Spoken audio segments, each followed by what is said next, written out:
مقدس اور مرکزی جگہ میں آپ کے شداف حافظوں کی نظر یہ ہمارے سلسلہ مجلس کی دوسری مجلس ہے۔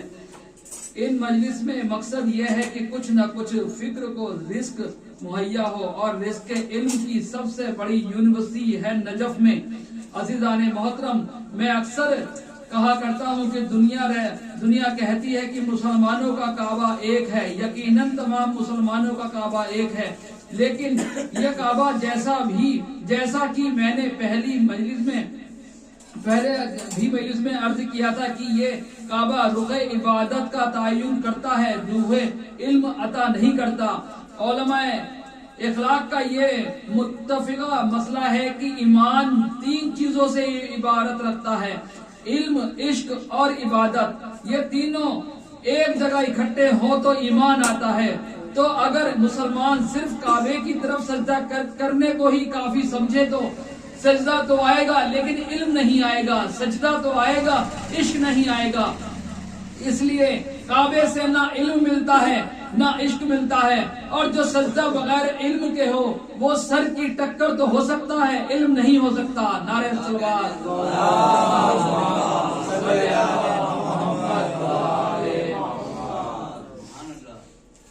بھائی سجدہ بغیر علم کے ہو وہ سر کی ٹکر تو ہو سکتا ہے، علم نہیں ہو سکتا۔ عبادت کا سجدہ نہیں ہو سکتا، تو علم کے بغیر اگر سجدہ ہے تو وہ بھی بیکار، عشق کے بغیر اگر عبادت ہو تو وہ بھی بیکار۔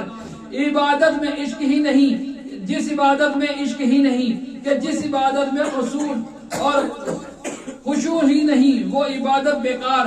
جس عبادت میں علم نہیں وہ عبادت بیکار، جس عبادت میں عشق نہیں وہ عبادت بیکار۔ اس لیے کہ علم کے بغیر ایمان تک نہیں رسائی۔ مسلمانوں کے علماء نے متفقہ مسئلہ یہ لکھا کہ علم، عشق اور عبادت یہ تینوں ملے تو کہیں جا کر کیفیت پیدا ہوتی ہے۔ عزیزان محترم، مجھے پھر کہنے دیجئے کہ جہاں عبادت ملتی ہے وہ کعبہ مکے میں ہے، عبادت کا کعبہ مکے میں ہے، اور علم کا کعبہ نجف میں ہے، اور عشق کا کعبہ کربلا میں ہے۔ نعرہ صلوات۔ اللہم صلی علی محمد و آل محمد۔ عبادت کا کعبہ مکے میں، علم کا کعبہ نجف میں، اور عشق کا کعبہ کربلا میں۔ علم، عشق اور عبادت یہ تینوں کیفیتیں اپنے مقام کو آ جائیں تو کہیں ایمان مکمل ہوتا ہے۔ تو عزیزان محترم، ایمان کی تکمیل یا علم میں ہے یا عشق میں ہے۔ یہ علم اور عشق خانہ کعبہ سے نہیں ملتا، اس لیے کہ کعبہ لباس تبدیل کرتا ہے، کعبہ جسم پاک کرتا ہے، دل پاک نہیں کرتا۔ یہ نجف ہے، یہ کربلا ہے جہاں لباس بھی پاک ہوتا ہے اور دل بھی پاک ہوتا ہے۔ نعرہ صلوات۔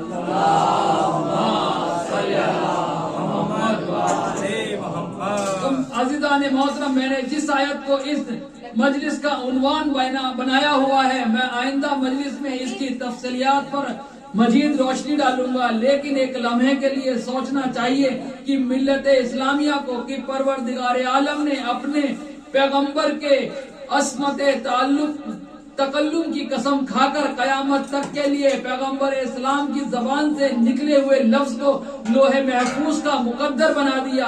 اللہ وہ ہے کہ جسے قسمیں کھانے کی ضرورت نہیں ہے، کوئی اس کے بیان پر اعتبار کرے وہ تب بھی معتبر ہے، کوئی نہ کرے وہ تب بھی معتبر ہے، لیکن اس بے نیاز ذات نے قسمیں کھا کر اعلان کیا کہ قسم ہے ستارے کی کہ جب وہ ٹوٹا، قسم ہے ستارے کی کہ جب وہ ٹوٹا، بطور خاص کہ ستاروں کی قسم نہیں کھائی اللہ نے، ستارے کی قسم کھائی، ایک ستارے کی قسم کھائی، ایک ستارے کی قسم کھائی۔ قسم ہے کو اس مخصوص ستارے کی، ایک ستارے کی قسم کھائی، کہ بہت سارے ستاروں کی قسم نہیں کھائی، ورنہ مصیبت آ جاتی ہمارے لیے۔ توجہ سے کہ یہ مسلمان کا متفقہ عقیدہ ہے کہ پروردگار عالم نے قرآن مجید میں جہاں جس شے کی قسم کھائی وہ شے ناپاک نہیں ہے، پاک ہے، عیبدار نہیں ہے، بے عیب ہے، تو ظاہر ہے پھر ستارے کی قسمیں کیسی کھائی جائیں۔ عزیزان گرامی، پروردگار نے قرآن مجید میں جہاں جس کی قسم کھائی، جس شے کی قسم کھائی وہ شے بے عیب ہے، عیبدار نہیں، اس لیے کہ اس کی ذات سبحان ہے، وہ کسی عیبدار کی قسم نہیں کھا سکتا، وہ خود بے عیب ہے۔ پورے قرآن مجید میں 50 سے زیادہ قسمیں کھائی گئی ہیں۔ 50 مقامات ایسے ہیں کہ جہاں پروردگار عالم نے قسمیں کھائیں، ونزمے ستارے کی قسم، وہ تین کی قسم، وہ زیتون کی قسم، وہ تون سینا کی قسم، بلند امین کی قسم، شہر مکہ کی قسم، فجر کی قسم، عصر کی قسم، آل عشرے اور کسی عشرے کی 10 راتوں کی قسم۔ نعرہ صلوات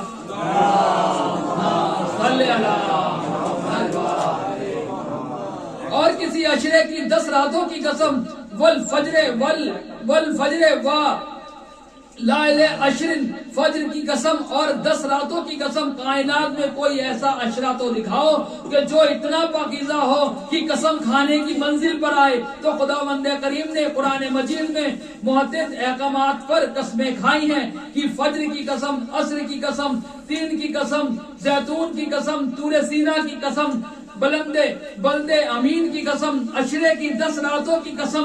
جہاں جہاں بھی پروردگار عالم نے قسمیں کھائیں، وہاں ملت اسلامیہ کا یہ متفقہ فیصلہ ہے کہ ان میں تفسیر کی منزل پر کی کسی بھی عیبدار چیز کی اللہ نے قسم نہیں کھائی۔ جسے بھی بے عیب سمجھا اس کی قسم کھائی۔ تو مسلمانوں کے مفسرین متفق ہیں کہ قرآن مجید میں اللہ نے جتنی بھی قسمیں کھائی ہیں وہ سب بے عیب چیزوں کی قسمیں کھائی ہیں۔ تو کیا خیال ہے ملت اسلامیہ کا کہ بے عیب ذات اگر قسمیں کھاتے کھاتے اعلان کرے کہ میرے حبیب تیرے پالنے والے کی قسم، یہ اسی وقت مومن نہیں ہو سکتے کہ جب تک اپنے معاملات میں تجھے حاکم نہ بنا لے۔ نعرہ صلوات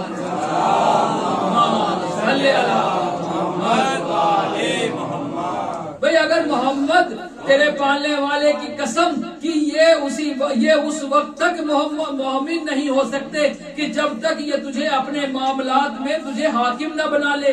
اگر محمد کے پالنے والے میں کوئی عیب ہوتا تو اللہ قسم نہ کھاتا کہ اے میرے حبیب تیرے پالنے والے کی قسم۔ اللہ نے اپنی قسم نہیں کھائی بطور خاص کہ جس نے حبیب کو پالا اس کی قسم کھائی کہ تیرے پرورش کرنے والے کی قسم، جس نے تجھے پروان چڑھایا اس کی قسم، جس کی تو گود میں پروان چڑھا اس کی قسم، جس نے تیری تربیت کی اس کی قسم۔ قسم کیا کھائی؟ تیری وزن میں بیٹھنے والے اس وقت تک مومن نہیں ہو سکتے کہ جب تک وہ اپنے معاملات میں تجھے حاکم نہ بنا لے۔ نعرہ صلوات